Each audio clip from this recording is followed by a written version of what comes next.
हम नया topic discuss करेंगे अंतर शोषण या इनहिबिशन क्या होता है। देखो, अगर इसकी बात की जाती है अंतर शोषण की, तो यहाँ पर अपन एग्जाम्पल से स्टार्ट करते हैं। देखो, आपने कुछ जो भौतिक क्रियाएं हैं वो देखे होंगे, जैसे बारिश में दरवाजे जो होते हैं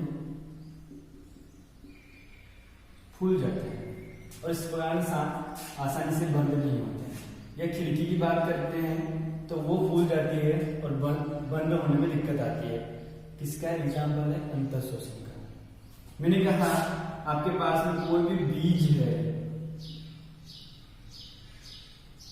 उनका जल ग्रहण करने के बाद में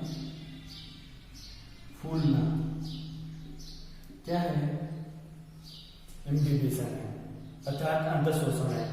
जैसे ये क्वेश्चन पूछा गया था एक बार नीट में कि कोई अध्यापक है जो किसी एक कांच का जार है, उसमें कुछ चने के जो बीज होते हैं उनको डाल देता है, उस पर उसमें पानी डाल देता है और उस जार को ढंग से बंद कर देता है। तो कुछ समय पश्चात अपने आप एक वो जार टूट जाता है। ऐसा क्यों हुआ? ऐसा किसके कारण हुआ? अंतर शोषण के कारण। किसके कारण हुआ? अंतर शोषण के कारण। तो मैंने कहा कोई भी लकड़ी होती है,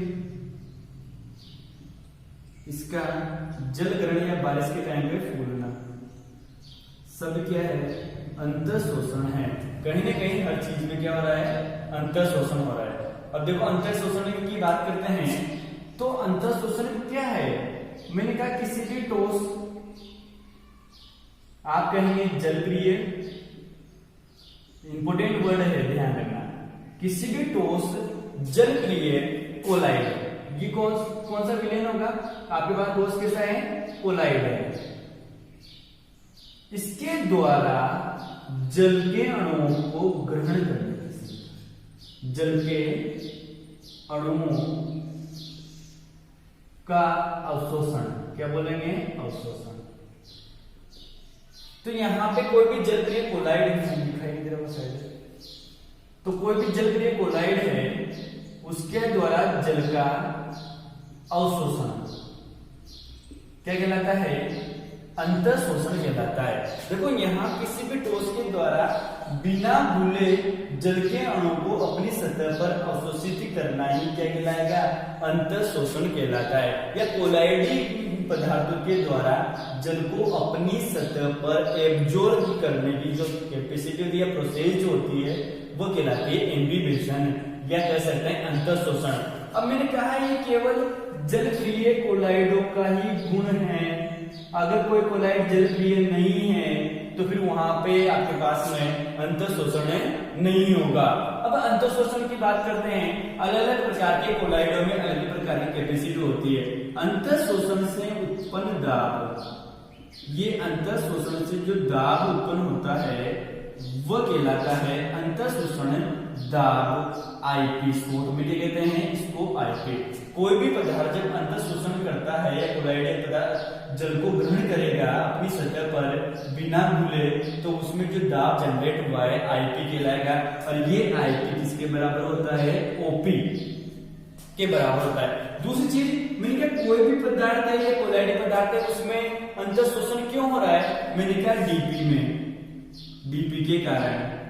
आप ये ज्यादा नजदीक जाएं तो विसरण दाब प्रवणता के कारण हो रहा है। किसके कारण होता है? विसरण दाब प्रवणता के कारण। विसरण दाब न्यूनता के कारण नहीं, तो विसरण दाब प्रवणता के कारण हो रहा है डीपी में अंतर। मैंने कहा कोई भी शुष्क है, जैसे मैंने कहा लकड़ी के दरवाजे की बात करते हैं, शुष्क जो पदार्थ है उसका डीपी कितना आपके पास में? नगण्य है।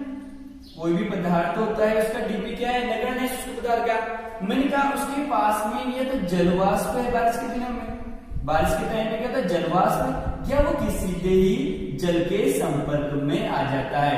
इसका डीपी क्या होगा? मैक्सिमम होगा। क्या होगा? मैक्सिमम होगा। तो जल के अणु की जो गति होती है वो उच्च डीपी से निम्न डीपी की ओर होगी, अर्थात बाहर का जो वाष्प में जल है या बाहर जो जल है वो सीधे यही आपके पास में किसके संपर्क में आएगा, ठोस शुष्क पदार्थ के संपर्क में, और विसरण दाब प्रवणता उत्पन्न होती है जिससे जल इससे ठोस पदार्थ की सतह पर क्या होता है, अधिशोषित होता है या अंतःशोषण की क्रिया संपन्न होती है। अब बात करते हैं, मैं कहा ये कब तक होगी, जब तक साम्य अवस्था नहीं आ जाती है। क्या नहीं आ जाती है, साम्य अवस्था नहीं आ जाती, तब तक आपके पास में ये अंतःशोषण की क्रिया चलती रहेगी। और जो दाब जनरेट हुआ है वो कहलाएगा अंतःशोषण दाब, और ये काफी शक्तिशाली दाब होता है। क्या होता है, शक्तिशाली दाब होता है, जिसका उपयोग प्राचीन समय में, देखो यहाँ पे कहेंगे प्राचीन समय में लकड़ियों को तोड़ने में, चट्टानों को तोड़ने में किया जाता है था। तो ये चट्टानों को तोड़ने में, ब्रेक करने में काम में लिया जाता था। कौन सा, अंतःशोषण दाब की सहायता से था। वहां अंतःशोषण की प्रक्रिया को अपनाया जाता था। दरारों में लकड़ी के गुट्टे लगा दिए जाते थे और उनमें पानी डाला जाता था। जब ये इस दाब के कारण जब ये लकड़ी के गुट्टे फूलते थे तो चट्टानें टूटती थी। तो ये अंतःशोषण है। अब मैं कहा कि इसके आपके पास में एक और क्वेश्चन पूछा गया है कि कुछ पदार्थों का क्रम आता है कि उनमें अंतःशोषण का या अंतःशोषण की क्षमता का क्रम क्या होगा। तो मैक्सिमम क्षमता जो होती है वो होती है अगार अगार में। अगार अगार में अंतःशोषण की क्षमता मैक्सिमम होती है। उसके बाद में आपके पास में होगी पेक्टिन में। किसमें होती है, पेक्टिन में। उससे कम किसमें होती है, प्रोटीन में। उससे कम किसमें होगी, स्टार्च में। और उसके बाद में किसमें होती है, सेल्यूलोज में। तो यहाँ पे आपके पास में अगार अगार पाउडर की बात की जाती है। अगार अगार की बात करते हैं तो इसमें अंतःशोषण की क्षमता जो होती है मैक्सिमम होती है। उससे एक बाद में पेक्टिन की होती है, उसके बाद में किसकी, प्रोटीन की, उसके बाद में स्टार्च की, और उसके बाद में किसकी होती है, सेल्यूलोज में होती है। तो ये जल के कोलाइड है सभी के सभी, इनमें अलग अलग अंतःशोषण क्षमता होती है। फिर इसके बारे में मैंने कहा कुछ महत्व है इसके, सिग्निफिकेंस है। तो देखो कौन कौन सा है।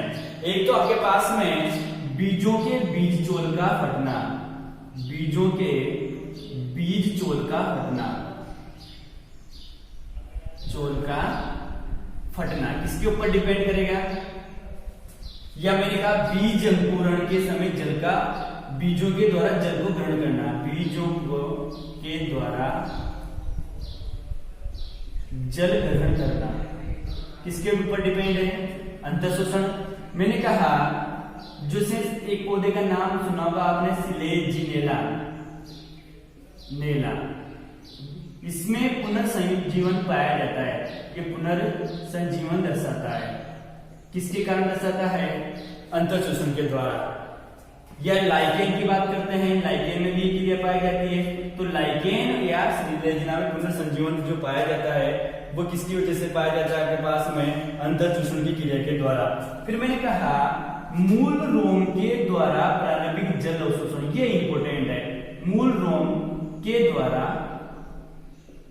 प्रारंभिक जल अवशोषण, क्योंकि आपको पता है कि मूल रोम की बात करते हैं तो ये जिसे बाय द वे मैंने कहा ये कोई रूट है और रूट पर इस प्रकार ये क्या लगे हुए हैं, मूल रोम। बाद में डिस्कस करेंगे और भी चैप्टर है अपने पूरा पूरा। मैंने कहा मूल रोम की बात करते हैं तो सेल वॉल पाई जाएगी ना, प्लांट सेल है भाई। प्लांट सेल में क्या पाया जाएगा, पेक्टिन पाया जाएगा। पेक्टिन के बाद में क्या पाया जाता है, सेल्यूलोज पाया जाता है। ये दोनों क्या है, कोलाइडी पदार्थ, लिखा हुआ है यहाँ पे कोलाइडी पदार्थ है। तो ये जल का प्रारंभिक क्या करते हैं, अधिशोषण करते हैं। क्या करते हैं, अपनी सतह पे अधिशोषण करते हैं। और अंतःशोषण के द्वारा प्रारंभिक जल अवशोषण जो होता है वो किसके द्वारा होगा, अंतःशोषण के द्वारा। तो ये चार इंपोर्टेंट से ध्यान रखना, बीज चोल का फटना, बीजों के बीज अंकुरण के समय जल को ग्रहण करना, सिलेजिनेला या लाइकेन में आपके पास में पुनर्संजीवन, और मूल रोम में आपके पास में जो जल का प्रारंभिक अवशोषण होगा वो किसके द्वारा होता है, अंतःशोषण के। सिंपल सा टॉपिक है, आई थिंक सबको समझ में आया हुआ है। Thank you very much.